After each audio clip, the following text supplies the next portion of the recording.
जमीन आमच्या हक्काची। म्हणजे हेच ते अतिक्रमण ज्या विरोधात आंबोली गावातील ग्रामस्थ उपोषणाला बसले आहेत। त्यांच्या म्हणण्याप्रमाणे ही जमीन गावाची आणि गावाला मिळाली पाहिजे। ग्रामपंचायतीमध्ये गेले असता त्यांना धातुरमातुर उत्तरं दिली जातात। ग्रामपंचायत सरपंच लक्ष घालत नसणे त्यांचं म्हणणं आहे। हे सगळं त्यांच्या साठेलोटेमुळे झालेलं आहे आणि याच्यात त्यांचा पण सहभाग आहे। त्यामुळे ग्रामस्थांनी त्यांना घेरलं आहे आणि त्यांची उडवाउडवीची उत्तरं दिल्यामुळे त्यांनी उपोषणाला बसण्याचा निर्णय घेतलेला आहे। आज आम्ही हे सर्व ग्रामस्थ आमच्या हक्कासाठी इथे आम्ही निदर्शनं केलेली आहेत। ही जी जागा आहे ही गावठणवाडी, फौजदारवाडी आणि रमाईनगर हे 3 जणांनी आम्ही या ठिकाणी उपोषण केलेलं आहे। आम्ही या न्यायासाठी सतत 5 महिने शासनापर्यंत सर्व यंत्रणांसमोर आम्ही भांडत आहोत, पण जी काल जी सभा झाली ती आमच्या मनसंमत झालेली नाही। त्यासाठी आम्ही इथे हक्काच्या साठी सर्व ग्रामस्थ बसलो आहोत। आम्हाला न्याय मिळालाच पाहिजे आणि यासाठी हे जे संची जी आज ह्या ठिकाणी वहिवाट होती, जी काही शेती होती, जे काय इथे गुरं चारा करत होती, आज ते आत्ता जरी तुम्हाला 300-400 माणसं दिसत असली, पण कालांतराने मुंबई पुण्याला नोकरीसाठी गेलेले ते पण इथे उपोषणाला सहभागी होणार आहेत। त्यामुळे 2,000 ते 3,000 माणसं थोड्याच दिवसात इथे तुम्हाला दिसतील आणि जोपर्यंत बांधकाम पाडत नाही तोपर्यंत ते शांत बसणार नाही आहेत। तर तुम्ही पण तुमच्या गावामध्ये असेच उपोषण करा आणि आपल्या गावाला वाचवा। परप्रांतीयांना इथे येऊ देऊ नका, नाहीतर मुंबई गोवा झाल्याशिवाय राहणार नाही। ग्रामपंचायतीचा आहे त्याच्यावर कारवाई झालीच पाहिजे, कारण ही 5/8ची खोपी बांधलेले आहेत आणि त्यांना हे नंबर दिलेले आहेत अनधिकृत। हे ते आणि हे खोटं सगळं केलेलं आहे कारस्थान। हे ग्रामपंचायतीचं हे कारभार आहे सगळं आणि इथे ग्रामपंचायतीवर प्रशासक नेमला पाहिजे, बॉडी बरखास्त केली पाहिजे, ही आमची मागणी आहे। आणि हे गायरान आहे आमचं कायमचं, इथे शेती आहे, ही सगळी मंडळी इथे शेती करतात आणि हे शेतीवर ही या दलालांनी ही जमिनी विकलेल्या आहेत आणि इथे बिल्डिंग बांधलेल्या आहे, हॉटेल बांधलेले आहे, आता रेस्टॉरंट चालू आहेत। हे कुठेतरी ह्याला आळा घातला पाहिजे आणि ह्याच्या विरोधासाठी आम्ही इथे बसलेलो आहोत। तेव्हा हे सगळं हे आमच्या सरकारने तहसीलदार साहेब काल येऊन गेलेले आहेत इथे, त्याने पण आम्हाला काय पाठीशी घातलेलंच आहे। त्याने काय योग्यशीर आम्हाला निर्णय काय दिलेला नाही आहे त्याने। आणि हे बांधकाम जोपर्यंत याच्यावर कारवाई होत नाही तोपर्यंत आम्ही हे आंदोलन उठवणार नाही, अशी आमची सर्व ग्रामस्थांची मागणी आहे। आम्ही 3 दिवस इथे साखळी, माझं नाव वैशाली विठ्ठल गावडे, आम्ही इथे 3 दिवस साखळी प्रदर्शन केलेलं आहे। तर सगळ्यांनी लांबून लोकांनी, गावातल्या बाकीच्यांनी पण आम्हाला सपोर्ट करावा। गावातील व्यक्तींचं म्हणणं आहे पूर्ण गावासाठी उपोषण आहे आणि हे फक्त आपल्या स्वार्थासाठी नाही, पूर्ण गाव वाचवण्यासाठी आहे। त्यामुळे जास्तीत जास्त लोकांनी यात सहभागी व्हावे आणि त्यांना सपोर्ट करावा अशी त्यांची विनंती आहे। हे रात्रंदिवस आज हा उपोषणाचा 3रा दिवस आहे। तर काही लोक याच्यामध्ये जे विरोधक आहेत ते भडकवण्याचं हे कार्यक्रम करतात, सांगतात लोकांना की हे 3 वाडीपुरतंच हे केलेलं आहे, असं काही नाही आहे। हे आम्ही जर इथे हे पहिलं सुरू केलेलं आहे इथे आणि हे पुऱ्या गावासाठी केलेलं आहे। गावातली जी अतिक्रमणं जी आहेत ती टप्प्याटप्प्याने सगळी हे करूया, सगळेजण मिळून। त्यासाठी आम्हाला सर्वांनी मदत करा। कामतवाडी, मुळवणवाडी, ज्या वाड्या आहेत आमच्या आंबोलीमध्ये, सर्वांनी आम्हाला इथे या उपोषणात मदत करा।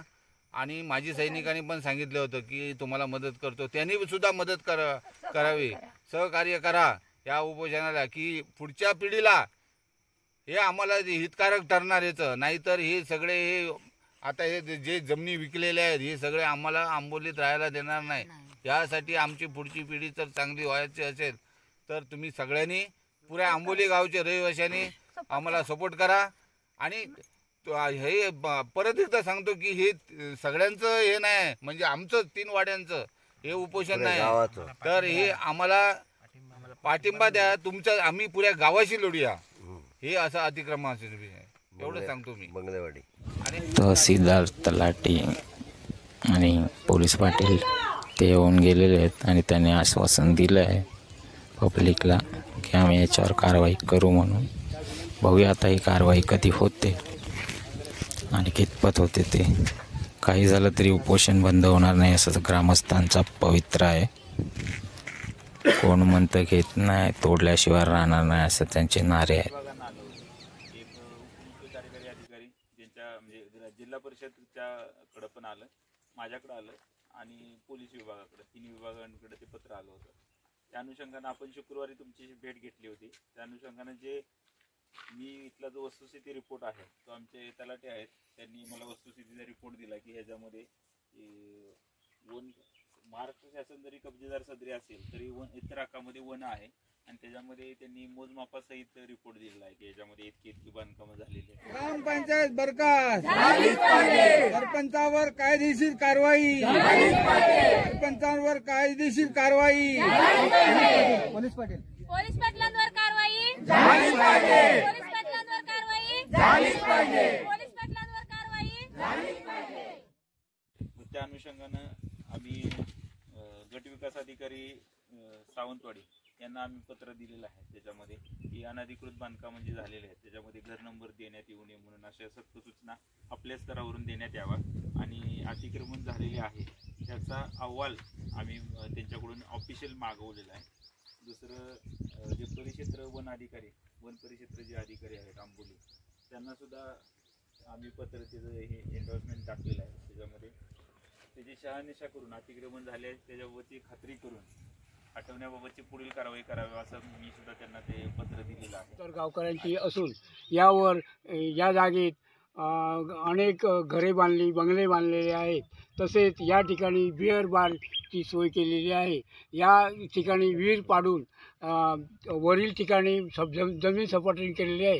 हे अनधिकृत बांधकामे शासनाने याची पाहणी केलेली असून हे अनधिकृत बांधकामे लवकरात लवकर पाडावी यासाठी आमच्या आंबोली गावातील रमाईनगर, गावठणवाडी, फौजदारवाडी या ग्रामस्थ व महिला मंडळाने साखळी उपोषण सुरू केलेलं आहे. तरी याची शासनाने दाद घ्यावी. तसेच गावातील आमच्या या विचाराशी सहमत असलेल्या लोकांनी आम्हाला मदत करावी अशी आम्ही सर्वांना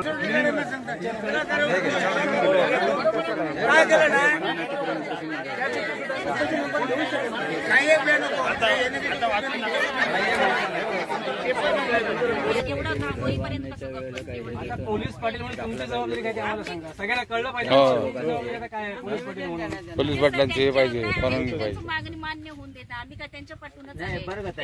मान्य होऊन दे असं नाही. वेळेला सरपंच आणि हे तुमचे पोलीस पाटील तुमच्या सह्या घेतात की नाही? काय ते घर बांधताना मी तसे कोणाला देत नाही सही बी. देत नाही पण ते ते कसं घेतात ना असेसमेंट असतो हा ग्रामपंचायतीचा असतो. आमचं काय असतं त्याच्यात? ग्रामपंचायतीचं असतं. आता ते ग्रामपंचायत आम्ही परवानगी देणार. पोलीस पाटलांना असा कोणता अधिकार आहे काय? अधिकार नाही, आता या हो मॅडम, आता या जागेवर एवढं मोठं बेकायदेशीर बांधकाम झालं, बरोबर की नाही? तुम्ही आता निदर्शनासाठी आल्यावर आलंय ते असं एवढं मोठं कन्स्ट्रक्शन झालंय, तर तुम्ही आता काय करणार ते आम्हाला सांगा ना. आम्ही काय करणार? पोलीस पाटील ना तुम्ही, मग तुमची जबाबदारी काय असं विचार. शासनाला कळवणार. शासनाला मी कळवतेच ना प्रत्येक वेळेला असं झालेलं आहे बांधकाम म्हणून. नाही, आता तुम्ही कळवणार का असं विचार. आम्ही सांगतो निदर्शन आणून देतोच ना. मग आता हे बांधकाम तुम्ही निदर्शन आणून देणार ना शासनाच्या? देणार की.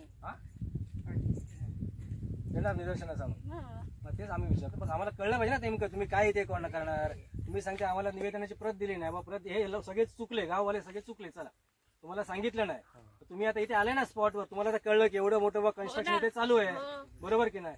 तर तुम्ही आता काय करणार ते सगळ्यांना सांगा. तुम्ही हे विकले ना तेव्हा कोणी विकले? कोण विकल्या नाही तर त्यांनी केले त्यात विक्री होऊ शकते का सांगा मला. नाही. महाराष्ट्र शासन होऊच शकत होऊ शकते नाही विक्री. ना. मग हे तेव्हाच त्यांनी पण अडवायला पाहिजे होतं ना. कोणी? मग हे एवढं प्रकल्प होतं याला वाढीचे पण काही जबाबदारी आहेत ना. हो, ते सगळे चुकले, ते सगळे चुकले. तुम्ही आता तुम्ही पोलीस पाटील म्हणून तुम्ही आता काय करणार ते आम्हाला सांगा.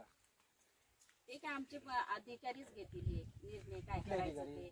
प्राण साहेब आहेत आमचे, तहसीलदार साहेब आहेत. अच्छा, म्हणजे तुम्ही कळवणार तिकडे. तुम्ही रिपोर्ट करा ना. मग त्यांच्याकडची कॉपी घेऊ आपण त्यांनी तुम्ही रिपोर्ट करा ना मॅडम की बुवा असं असं बेकायदेशीर बांधकाम चालू आहे. आम्हाला रिपोर्ट करा तुम्ही. साहेबांना सांगितलं ना.